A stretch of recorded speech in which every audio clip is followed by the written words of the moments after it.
I am a 19 years old female. I have an estranged grandpa more or less. He's my dad's father, but my dad hardly had a relationship with him. I have 2 other siblings, one younger and one older. My grandma divorced my grandpa when my dad was only 10. So he lived with my grandma his whole life in a different state and didn't see him. When he got older, he saw him a little more, and my grandpa started coming around a little bit more as well. He'd stay for a week at a time and then go home. He was an old, bitter man, to be honest. He never got remarried and lived his whole life in his coastal town with the same friends he'd had his whole life. He wasn't pleasant to be around and could hold grudges longer than anyone I've ever met. But regardless of this, he was filthy rich. He owned a successful business that he sold for $1 million.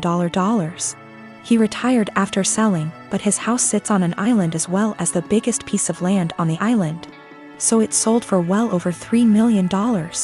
I was never close with my grandpa, but I took after his sister who is in right now, and he adores her. He always told me that he was proud to see me follow in her footsteps. He died a few months ago. Since then, my family has been torn apart. He left everything to me. He essentially liquidated all of his assets, and it ended up being close to $8 million. I was shocked. I didn't and still don't know what to do with the money, but I'm going to save it. My dad and stepmom as well as my siblings are hounding me to split the money with them. I just can't do it. My dad is an alcoholic who never said anything nice about his dad. Despite him being bitter, my grandpa actually bought my dad a $300,000 house. My dad would 100% drink away any money given to him. As far as my siblings, my brother has full financial support from my grandma as he is the favorite, and he's very wasteful and ungrateful. He never talks to me and always is very mean to me when he does. My little sister is the only person I've actually considered. She's very young, and that's really the only thing stopping me. Her mom is money-oriented and would take the money from her. So I'm waiting until she turns 18, and I offered to pay for her college. But now my family is telling me I'm unfair and the money doesn't belong to me and I'm not deserving of it. That I'm too young and I'll waste it on cars and clothes. I don't agree, and now they're all threatening to cut me off and never speak to me. Or even sue me if I don't give them all a chunk of the money. I don't know what to do, and I'm buckling under pressure here. I've already had 2 police officers out to my house because my dad is claiming I stole the money from him. Everything was through an attorney. I know I did nothing wrong legally, but morally? One of my best friends, Carla, is getting married soon. It's only meant to be a small backyard type of wedding, but they've been planning it for a few months now, and originally, it was supposed to be on my property. They wanted it because it's private, has lots of open space for the reception, a nice view, and the house could be used for them to get ready and stuff. Of course I said yes. She and her fiancé, Rick, were very happy. Thing is, Carla and I do have a history. We went out on and off in college but decided to stay friends. Then I met my wife, we got married, Carla met Rick, and now here they are. Now my wife knows I went out with Carla back in college and she didn't care. Carla still went to our wedding and everything. I never knew if Rick was told or not. It's not my relationship, therefore not my business to say anything, so I never did. Rick found out recently, and not in the best way. Not sure how, but from what I heard from friends is that one mutual friend told him, no idea why, we used to date. Not only that, but apparently Carla said a couple years ago she was still in love with me when she was already dating Rick. Don't have actual confirmation if that's exactly what he was told. All Carla's told me is that Rick was told about our past and he's angry at her for never saying anything. It became quite a drama and didn't hear from her for over a month until now. She told me they're going to couples counseling and that the wedding is still on. But Rick requested that I not attend. It sucks, but I totally get why he wouldn't be comfortable. Then I asked the obvious question, where are they going to hold the wedding then? To my surprise, she said they still want it at our place. Rick said so too, and in my mind I'm going, he doesn't want the guy who dated his fiancée years ago at the wedding, but still wants the wedding at his house. My wife and I are expected to just not be at our home that weekend, and I told Carla no. They're going to have to find someplace else since we're not going to simply leave our home to them for the weekend. Not only for safety reasons, but it just doesn't make sense. Rick doesn't want me around because he's not comfortable but is comfortable enough to have their wedding at my house? They really want their wedding here though, and because of that I've been bugged by not only her but also Rick, and some friends who think I'm being a petty asshole for not letting them have the wedding here anymore. Honestly, don't think that I am.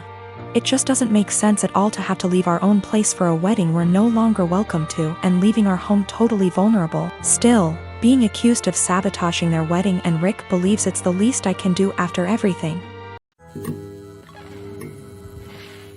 My girlfriend and I have been together for about a year.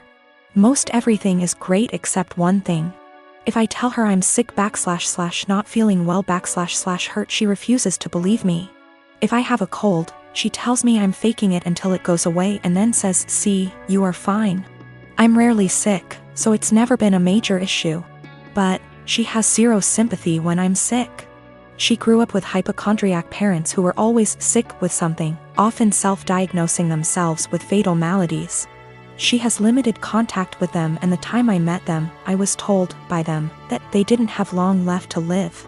I get it, growing up in that household must have been awful. But what happened on Sunday just sent me over the edge. Girlfriend and my sister wanted to check out this event and we were all supposed to go. I woke up with excruciating back pain and could barely breathe. Girlfriend got so mad at me for ruining this that she wouldn't speak to me.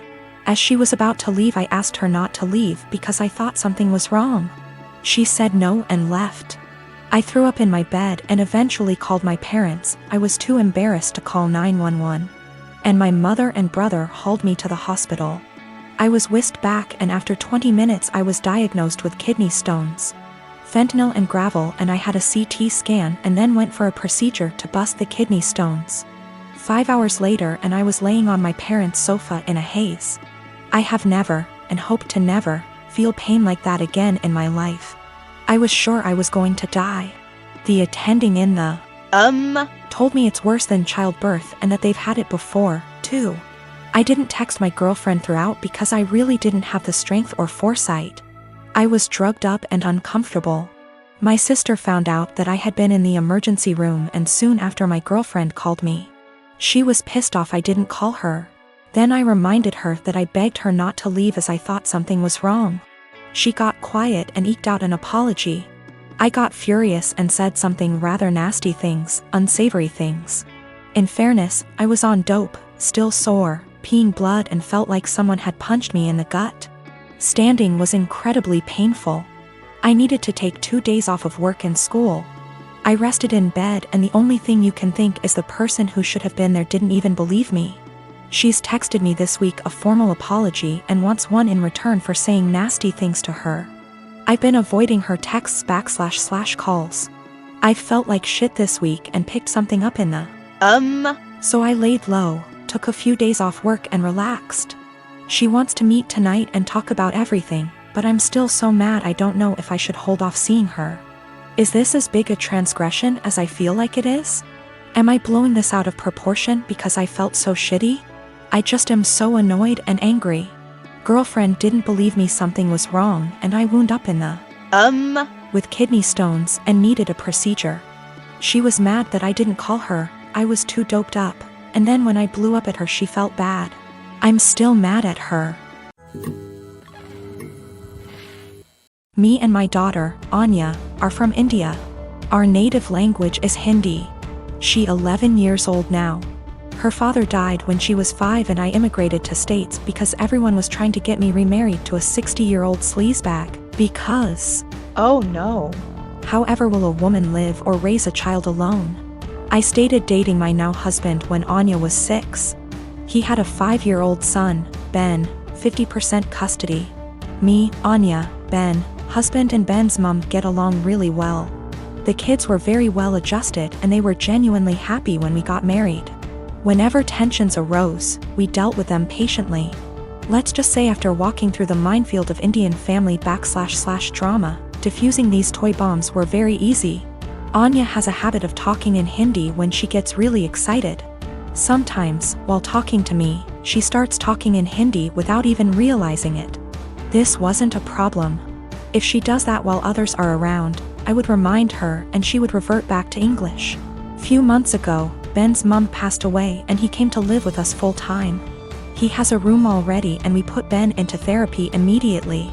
A week ago, Ben walked in when me and Anya were cooking and we were talking in Hindi and he started crying.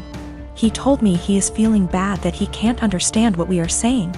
I hugged him and consoled him and assured him that we didn't do it to exclude him purposefully. And then Anya started crying and apologized. The whole thing was just heartbreaking. Since then, Anya has been making conscious efforts to talk only in English and I can tell that it puts Ben at ease. Yesterday, however, she was frustrated and started lamenting about schoolwork in Hindi to me.